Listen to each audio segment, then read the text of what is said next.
My channel. புத்தர் சிலையை பார்த்தீங்கன்னா தனக்குள்ள பற்பல ஆச்சரியங்களையும் சுவாரஸ்யங்களையும் கொண்டதுங்க.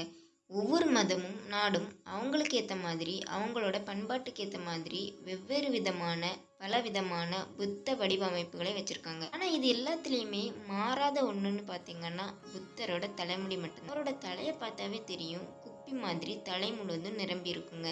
புத்தர் சிலையில் மட்டும் குமிழ் குமிழா இந்த முடிகள் இருப்பது கேள்விக்குரியதாகவே இருக்கும்.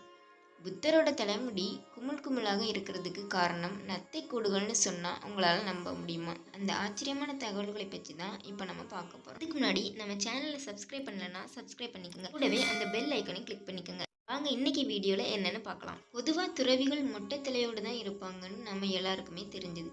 ஏன்னா முடி கர்வத்தை குறிக்கும்னு துறவிகள் அதை எடுத்துருவாங்க.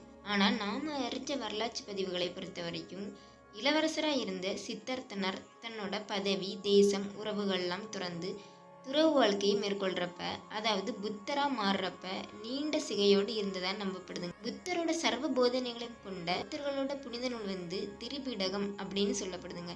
புத்தரோட போதனைகளை நேரடியா பாலி மொழியில கொண்டுள்ள இந்த புத்தகம் கௌதம புத்தரோட தலைமுடி கருமையா இருந்ததாகவும் துறவின் பாங்கா தன்னோட முடிய ஒருமுறை மட்டும் அகற்றினாரு, அதாவது மொட்டை தலையோடு இருந்தாரு. இளவரசனா இருந்த சித்தார்த்தனருக்கு தான் யாரு அப்படிங்கிற கேள்வி மனசுல எழுந்தது.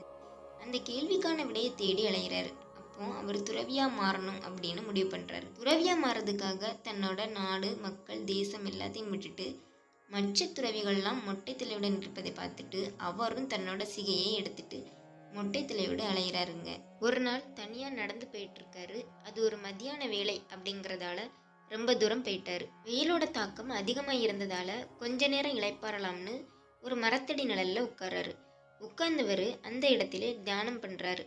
அந்த தியானம் ரொம்ப நேரமா போயிட்டே இருந்தது. பக்கத்தில் இருந்த ஒரு நத்தை இவரை பார்த்துட்டே இருந்தது. அதனால ஒரு விஷயத்த உணர முடிந்தது. என்ன அது உணர்ந்துச்சுன்னா, ஒரு மனிதன் ஞானியா மாறிட்டு இருக்கான் அப்படிங்கறத அதனால உணர முடிஞ்சது. அந்த நேரத்துல சூரியன் உச்சிக்கு வருது. நிழல் கொஞ்சம் கொஞ்சமா விலகி அவர் மேல வெயில் பட ஆரம்பிக்குது. இந்த வெயில் பட ஆரம்பிச்ச உடனே இந்த நத்தைக்கு ஒரு எண்ணம் தோணுது. இந்த வெயிலோட தாக்கத்தால உஷ்ணம் ஏற்பட்டு அவரோட சிந்தனைகள் மாறி தியானத்திலிருந்து முழிச்சிருவாரோ அப்படிங்கிற எண்ணம் ஏற்படுது. உடனே அதை தடுக்கிறதுக்கு என்ன பண்ணுதுன்னா, கொஞ்சம் கொஞ்சமா அவர் மேலே ஏறி அவர் தலையில போய் ஏறி உட்காருதுங்க. அப்படி அவர் தலையில ஏறி உட்கார்ந்ததுமே தாங்கிட்ட இருக்கிற அந்த ஈரப்பதத்தை அவர் தலையில அப்படியே செலுத்துச்சு. இதை பார்த்த மற்ற நத்தைகள்லாம் என்ன பண்ணுச்சுன்னா, ஒவ்வொன்றா மேலே ஏறி வெயில் அவர் தலையில படாத மாதிரி அப்படியே சுத்தி பாதுகாத்துதுங்க. பாதுகாக்கிறது மட்டும் இல்லாம தாங்கிட்ட இருக்கிற அந்த குளிர்ச்சியையும் ஈரப்பதத்தையும் அவர் தலையில செலுத்துச்சு. இது எதுவுமே தெரியாம அவர் நல்ல தியானத்துல மூழ்கி இருந்தார். கொஞ்ச நேரம் ஆனப்புறம் அவர் கண்முழிச்சு பார்க்குறப்ப ஏதோ தலைக்கு மேல என்னமோ இருக்கிற மாதிரி இருக்குன்னு தொட்டு பார்க்குறாரு. நத்தை கூடுகளா இருந்துச்சு. நத்தைகள் இயற்கையிலே மெல்லிய சதையினை கொண்டதுங்க. ஊர்வன வகையை சேர்ந்ததால ஈரப்பதம் அதுக்கு தேவையானது. அது இல்லாததால அதீத வெப்பத்தால எல்லாமே உயிரிழந்துடுச்சுங்க. அப்பந்தான் அவர் உணர்றாரு, நம்மளை பாதுகாக்கிறதுக்காக, நம்மளை ஞானியாக்குறதுக்காக இதுக எல்லாமே உயிர விட்டுருக்குன்னு. ஒரு சில பேர் இதை மாலையா அனுபவிச்சு போட்டிருந்தாரு அப்படின்னு சொல்றாங்க.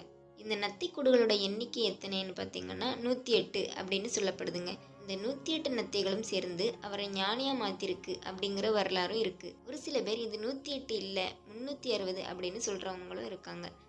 எப்படியோ அவர் தலையை சுற்றி சுருள் சுருளா குமிழ் வடிவில் இருக்கிறது நத்தைகள் தான் அப்படிங்கிறது நமக்கு தெள்ள தெளிவாக தெரியுதுங்க. இன்னும் சில பேர் இந்த வழிமுறை கிரேக்க கலாச்சாரத்திலிருந்து வந்ததா சொல்றாங்க.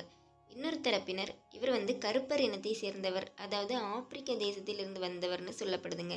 அதாவது உலகத்தோட பழமையான குடிகளோட பூர்வீகம் ஆப்பிரிக்கால தான் இருக்கு. அங்கே நீக்ரோக்கள்னு சொல்லக்கூடிய கருப்பு இனத்தவர்கள் தான் அதிகமாக இருக்காங்க. அவங்க தான் பல கண்டங்களுக்கு அப்போ இடம்பெயர்ந்தாங்க. அவங்கள்ட்ட இருந்து வந்த நாகரிகம் தான் இதுன்னு சொல்லப்படுதுங்க. ஏன்னா அவங்களோட தலைமுடியும் சுருள் சுருளாக இருக்கும்னு நம்ம எல்லாருக்குமே தெரியும்.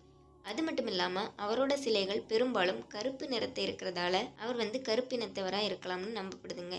தாய்லாந்து, சீனா போன்ற நாடுகள்லாம் கூட சுருள் முடி, பெரிய உதடு, அகன்ற மூக்கு, நீளமான காதுகள் கொண்ட புத்த சிலைகள் கண்டெடுக்கப்பட்டிருக்குன்னு அப்படின்னு சொல்லப்படுது.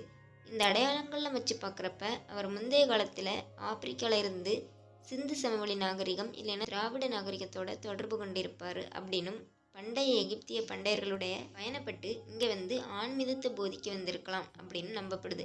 காலத்தால் அழிக்கப்பட்டதால் சிலை உருமாறி அதுக்கப்புறம் இந்திய கலாச்சாரத்துக்கு ஏற்ற மாதிரி மாற்றிட்டாங்க அப்படின்னு சொல்லப்படுது. இந்த தகவல் உங்களுக்கு பிடிச்சிருந்தா லைக் பண்ணுங்கள், ஷேர் பண்ணுங்கள், கமெண்ட் பண்ணுங்கள், மறக்காமல் நம்ம சேனலை சப்ஸ்கிரைப் பண்ணுங்கள்.